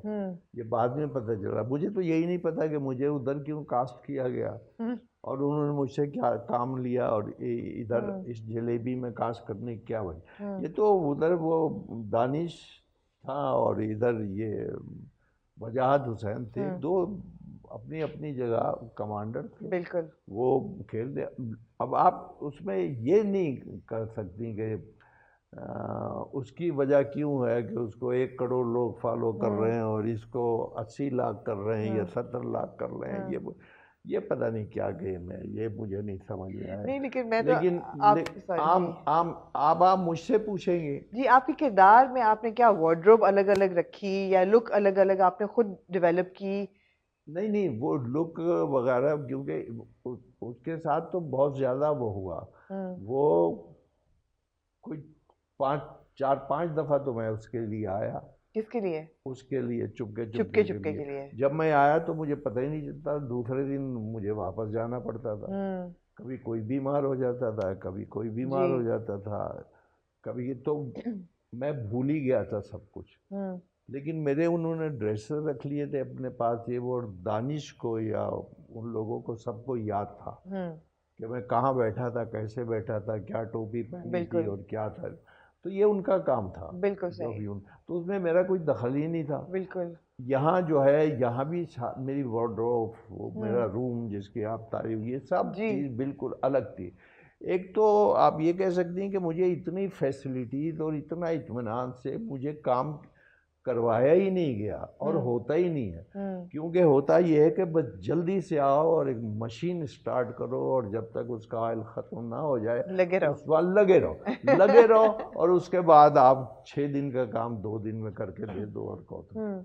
तो अब ये सारी चीज़ें हैं। अच्छा, मेरे ख्याल में जो जलेबी है और या जो चुपके चुपके है, उसमें इन दोनों ड्रामों में आपको जैसे एक फैमिली में आप चले जाएं घर में, तो घर जैसे मेरे घर में क्या हुआ, मेरे वहाँ वो जो बाहर से मुझे फ़ोन आता है वो कभी उसको यूट्यूब पे देखते हैं, कभी उसको मैनेज कर लेते हैं। बिल्कुल, रमज़ान भी है तो वहाँ टाइमिंग का कुछ होता है तो, लेकिन देखते ज़रूर हैं। और अब वहाँ क्या हो रहा है कि अच्छा अब ये होगा तो अब ये बता दीजिए, तो अब ये मैं नहीं बताऊंगा, कुछ नहीं, देखते हो। उसके बाद फिर वो बारी आती है कि भाई अब ये आ रहा है दूसरा आपका ये वो, तो उसमें क्या है, तो मैं कहूँगा मुझे कुछ नहीं पता। इसी तरह जब मुझसे कोई बात करता है कि कोई डायरेक्टर कैसा था या कोई कहानी कैसी थी, या तो मैं अपनी राय बिल्कुल नहीं देता और मुझे अपनी राय देनी भी नहीं चाहिए। क्योंकि सबसे अहम शख्सियत जो होती है वो सेट पे वो एक्टर नहीं होता, वो डायरेक्टर होता है। और डायरेक्टर की सारी मेहनत होती है, सारी मेहनत। अगर डायरेक्टर एक्टर को काबू कर लेता है और एक्टर डायरेक्टर के मेयार पर पूरा उतर जाता है तो कहानी में समो जाता है।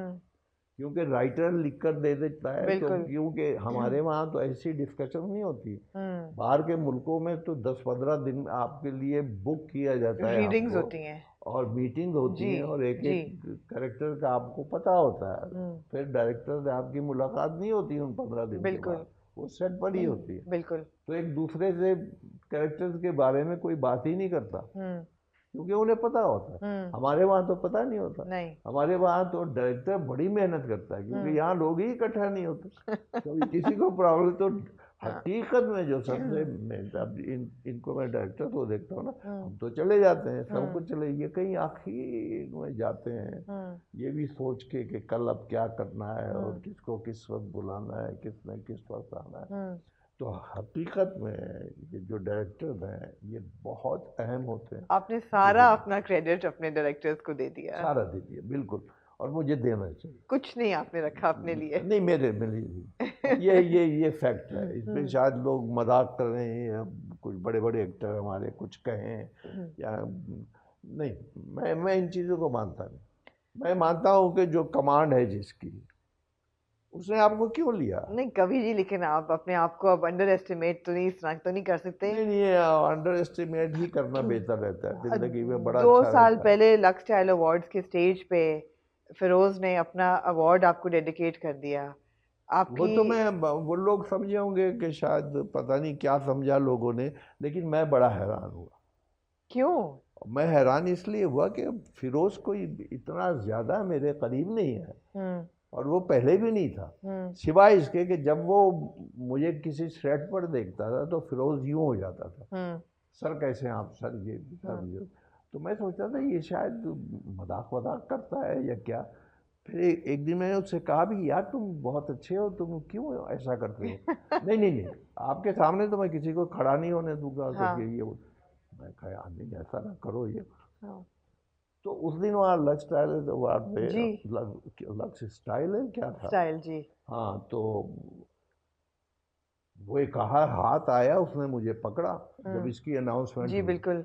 लोग इधर उधर देख रहे थे, मैं भी देख रहा था क्या है। तो वो इधर से पीछे से निकला, उसने मुझे इतनी जोर से पकड़ा हुआ था कि मैं वो चलते चलते मैंने कहा ये कहाँ ले जा रहा है मुझे, ये क्यों ऐसा कर रहा है? और वो उसने वैसा किया। तो मैं भी सोचता रहा।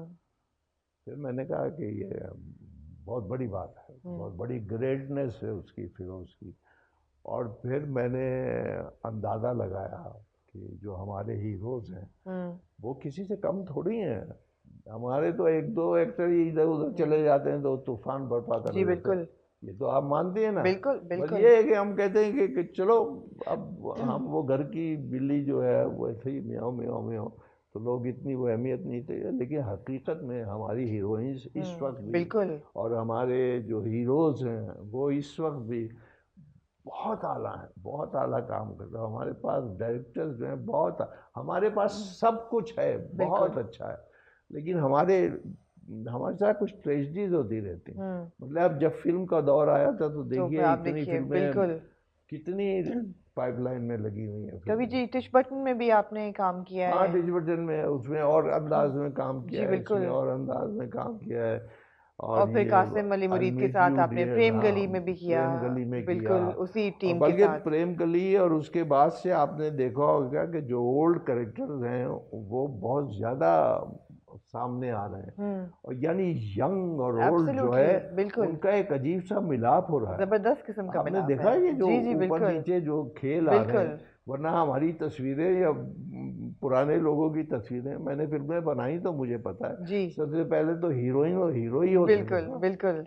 लेकिन अब आपने देखा होगा कि अब्बा खड़े होते हैं और वो खड़ी होती है और हीरोइन खड़ी होती है और सब एक फैमिली से, इस किस्म की और आंगन ने बहुत बड़ा रोल इसमें प्ले किया और बहुत जबरदस्त ड्रामा था। बहुत जबरदस्त जी, आंगन में इतना क्रेडिट मिला, और कासिम भी बहुत कमाल का। बिल्कुल ये लोग जो है हमारे वहाँ असल में बजटिंग ज़रा कम होती है, तो हमारे ये सारी चीज़ें अच्छी तनख्वाहें मिले। मेरी तो एक ही ख्वाहिश रही कि मेरा एक्टर और मेरा जो कोई भी मुंसलिक जो इससे हो उसका कभी भी अखबार में या कहीं या कोई ऐसा पैगाम नहीं आना चाहिए कि वो तकलीफ है। बस जैसे हम देखते रहे कि ये होता है। मैंने तो 25 साल पहले से एक फंड मैंने जी बिल्कुल मेहनत करके कायम किया जो अब तक है जी, जो government artist welfare fund operational है वो है। बिल्कुल अभी 6 साल गुजरे हैं उसको, तो उसके बाद अब उसमें तो 10-10 लाख रुपए तक दिया गया आर्टिस्टों को सबको, लेकिन बहुत कम है। वैसा नहीं है कि अब ये जो आर्टिस्ट जो ये क्या है जिन्होंने मुझसे अब वो फीस भी नहीं लेते नहीं, आप हमारे लाइफ मेंबर हैं, और एक हवाले से मैं हूँ भी, तो जो भी आप हेल्थ कार्ड ये वो सब देख रहे होंगे, बड़ी मेहनत कर रहे हैं जी, बिल्कुल बिल्कुल, ये हिना ब्याज ये सब मिलके बहुत मेहनत कर रहे हैं। तो हर चीज़ अच्छी है, हर चीज़ को अच्छे एंगल से लेना चाहिए। जब तक मुझे काम करना है उस वक्त मैं करता रहूँगा, जब मुझे काम नहीं मिलेगा तो मैं नहीं करूँगा। कभी जी एक सवाल है मेरा और आप इसका जवाब दे सकते हैं, क्योंकि आपने एक मुसाफिर की तरह काम किया है लाहौर में, कराची में, पेशावर की आपकी पैदाइश है, ऑल ओवर पाकिस्तान। आजकल अब मुझे नहीं पता इसमें कोई हकीकत है कि नहीं, लेकिन लोग कहते हैं और थोड़ा शोर बनता है कि शायद लाहौर और कराची के बीच में कोई पॉलिटिक्स है, और पहले सिनेमा पंजाब बेस्ड था, अब सिनेमा सारा कराची ने हाईजैक कर लिया है, ऐसे अल्फाज इस्तेमाल किए जाते हैं, और कराची वाले लाहौर के एक्टर्स को नहीं पूछते, वहाँ वाले यहाँ को नहीं, एक कांस्टेंट पॉलिटिकल टेंशन रहती है। क्या इसमें कोई हकीकत है, या वो इसलिए कि हर चीज़ में कोई ये पॉलिटिकल व्यूज़ अपने अपने इससे इनका ताल्लुक नहीं। अब आर्टिस्टों का या अब इस कम्युनिटी का इस चीज़ से क्या ताल्लुक है? तुम कौन हो? मैंने पहले आपसे कहा था ये मुझे बहुत अजीब सा लगता है कि तुम कौन हो जी। तो इसमें क्या है, ये कभी हुआ नहीं था, ये अब कुछ शुरू हो गया होगा, और मैं इसमें बिल्कुल दिलचस्पी नहीं लेता। मतलब इंडिया पाकिस्तान तो समझ आता है कि चलो एक पॉलिटिकल एक है रीजन, लेकिन कराची लाहौर समझ नहीं आता। ये समझ पैदा कर दिया गया होगा, क्योंकि मेरे सेट पे कहीं ऐसी बात हो रही होती, मैं तो पार्टिसिपेट नहीं करता। बिल्कुल नहीं, मैं पार्टिसिपेट ही नहीं करता इस किस्म की गुफ्तगू में। ये क्या है कि ये कराची का है या वो लाहौर का है। एक ज़माने में सारी फिल्में ही जो जब ये हिंदुस्तान था तो लाहौर एक ऐसी जगह थी जहाँ से फिल्म पास होती थी पूरे हिंदुस्तान की। बिल्कुल अभी तो वहाँ इतने स्टूडियो, उसके बाद जब ये कराची ईस्टर्न स्टूडियो दूसरा यहाँ भी मैंने काम किया, तो यहीं कितने बड़े बड़े हीरोज यहाँ से गए। बिल्कुल जिनमें सबसे बड़ा दो हमारा जो वहीद मुराद साहब जी, जो मेरे बहुत अच्छा दोस्त था, देखे ना आप सारे वो चॉकलेट, उस हीरो कहाँ है? ये हकीकत है, मैंने खुद देखा है। कि जिस तरह वहीद के, और वो उनका वहीद का शर्मीलापन और ये और हाँ। वो, एक शख्सियत तो थी ना। अब मोहम्मद अली यहीं से थे ना, बिल्कुल मोहम्मद अली बिल्कुल। साहब। क्या तो इन लोगों को आप एकदम क्यों भुला देते क्यों हैं? भुलाते हैं? और ये कौन लोग हैं जो ये ऐसी बातें करते हैं? ये मेरी समझ नहीं में समझ नहीं। आती। कवि जी, आप सुल्तान राही आपके बहुत दोस्त थे, बहुत तो ज़्यादा अब आप सुल्तान। जब देखते हैं Maula Jatt for example remake उसका, तो आपको कैसा फील होता है? वो कैसा सोचते हैं? नहीं, आप देखिए ना, सुल्तान राही, चूंकि मैं एक फिल्म मैंने बनाई थी, मंजी कित्थे डावा, हम्म और यहाँ कराची में रिलीज हुई थी, वो चारपाई कहाँ बिछाऊं। वो बात नहीं बनती। अब वो देखिए आप, मंजी वो कितने फिल्म डावा यहाँ थे। सुपर डुपर हिट गई। जी। और जब वो मैं बनाने लगा था तो किसी डिस्ट्रीब्यूटर्स ने मुझसे आगे कहा था कि आप क्या कर रहे हैं, आप हम्म पिछली तो फ्लॉप हो गई आपकी। मैंने कहा मैं बना रहा हूँ एक मंजी कित्थे, कौन है उसमें? तो मैंने जब नाम लिए एक्टर्स के, तो उन्होंने कहा फिर बेवकूफ़ी कर रहे, सुल्तान राही है कि नहीं है? तो मैं कहा नहीं, वो तो नहीं। हाँ, कहते फिर क्या है, फिर कैसे चलेगी? कैसे चली? हाँ, और ये हकीकत थी। बिल्कुल। क्या बात थी सुल्तान सुल्तान राही राही। को मैं बहुत ही, हम्म सबसे पहला वो एक्टर था जो मेरा हम्म दोस्त था, जब मुझे कोई जानता ही नहीं था और बिल्कुल उसे भी नहीं जानता। बिल्कुल। तो उसको, उसने बड़ी लाइफ में मेहनत की है, हम्म बहुत ज़्यादा, और बड़ी खिदमत की उसने हम्म लोगों की, बहुत। वो तो अपने जो सबॉर्डिनेट्स थे और जो अपने टेक्नीशियंस थे, उनको प्रोड्यूसर बना देता था। हम्म 2-2 घंटे काम करता, 3 घंटे, 2 घंटे, ये वो। हम्म फिर आउटडोर में मैंने उसको देखा। फिर मैंने एक अपनी फिल्म बनाई थी, Paswan, hmm on the integration of Pakistan. Hmm तो उसमें एक वो पिलर था उस फिल्म का। बिल्कुल। वो फिर बाद में, असल में जब आप कोई काम करना चाहते हैं और उसमें दखल अंदाजी हो रही है, जैसे मैंने वो जो फिल्म थी पासवान, उसमें 4 कैरेक्टर थे, हम्म एक सिंधी था, एक बलोची था, हम्म एक पठान था, एक पंजाबी था।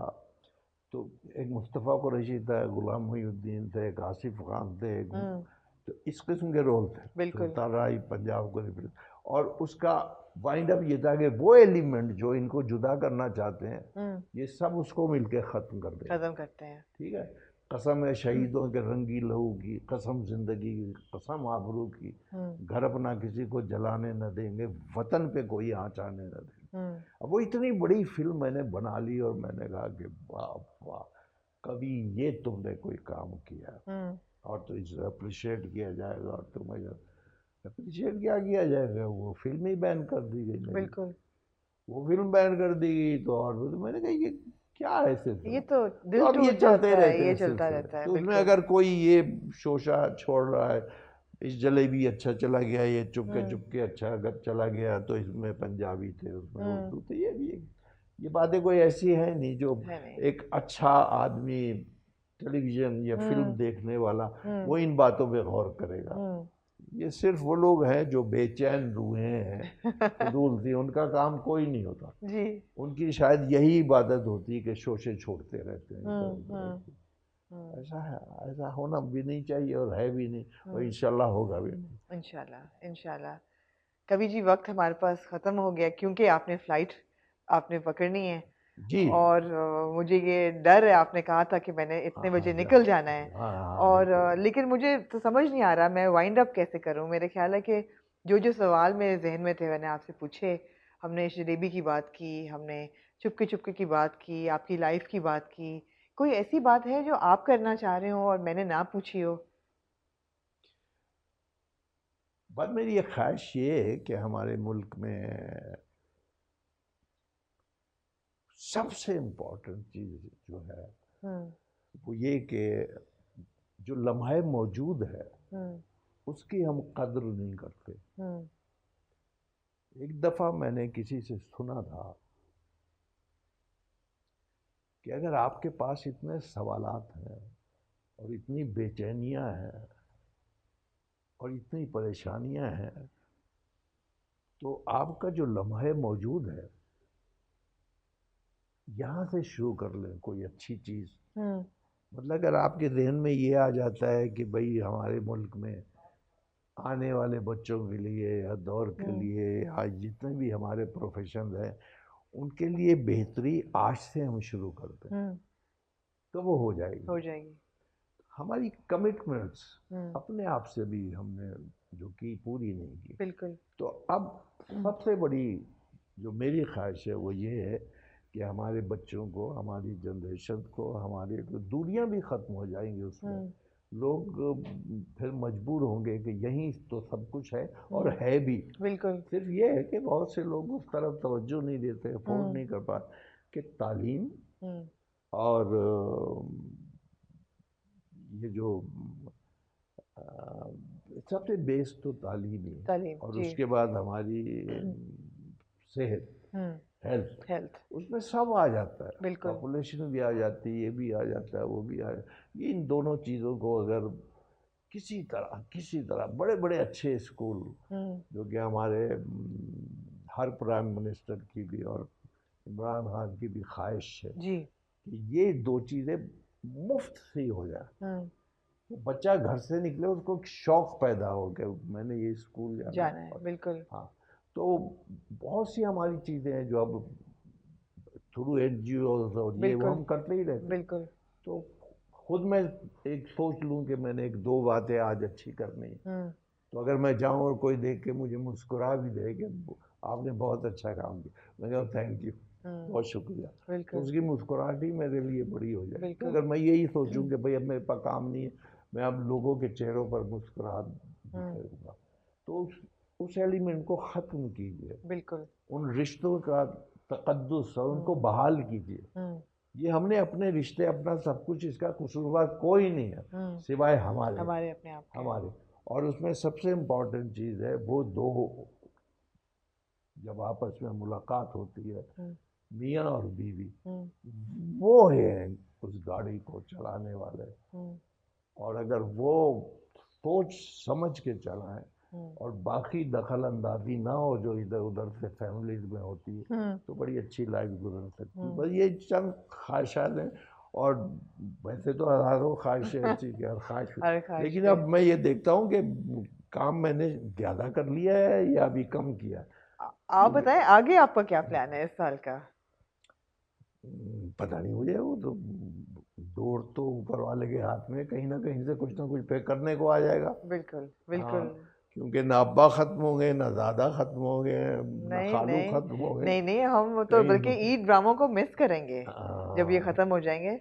हाँ, तो इंशाल्लाह आपको फिर हम ना किसी होंगे, और। हमारी बातें याद आएंगी। नहीं, आप भी होंगे और बातें बनती ये रहेंगी। भी एक डायलॉग ही था जो बिल्कुल हम बोला डायलॉग था, करते थे बिल्कुल, बचपन में। बिल्कुल, बिल्कुल। हाँ, आप भी इंशाल्लाह इधर ही हैं और बातें भी हमारी चलती रहेंगी। देखिए, दो दो डायलॉग थे जो मुझे जिंदगी में याद रहे, हम्म, मतलब इन 70 साल में।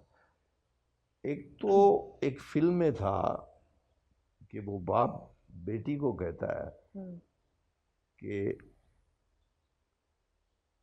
हमें अच्छी नहीं लगती इतनी आज़ादी, हम्म, समझ में नहीं आता बेटा कि ये दुनिया क्या से क्या हो जाए हम्म, ये, और मैं वे हैरत हूँ, आँख सब कुछ देख, वो जो हम्म, लब पे आ सकता है। हम्म, तो ये मैं सोचा करता था बचपन में हम्म, कि इसके मानी क्या है, हम्म, मतलब वो कौन सी ऐसी चीज़ है जो ये हमारी पलक जो ये कर रही है, दुनिया ही है ना, ये इतनी हाँ, तेज़ी अब बदल रही है, तेज़ी से, बिल्कुल। कि उस तरफ हमारी तवज्जो नहीं है, ध्यान नहीं है। हम्म, तो बात बात तो मैं बातें करता हूँ तो लोग कहते हैं तुम एक्टर कम और कुछ फिलासफर ज़्यादा हो गए फिलोसोफर। हो, या बातें तुम ऐसी करने लगते हो, हम्म, या उम्र का तकाजा ये है, या इस उम्र में आके आदमी अब अल्लाह अल्लाह करता है, ये वो, हम्म, उस तरफ ऐसी बातें करने लगते हो। ऐसा है नहीं। हम्म, मैं सोचता हूँ यार, वो जो जब मैं इतना सा था और वो जाके बैठ जाता था अकेले, देखता था ये क्या है,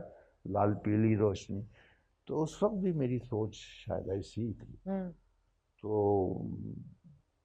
फरिश्ता सीरत तो कोई नहीं होता, बिल्कुल। लेकिन मेरा ख्याल है कि आपको थोड़ा सा ख्याल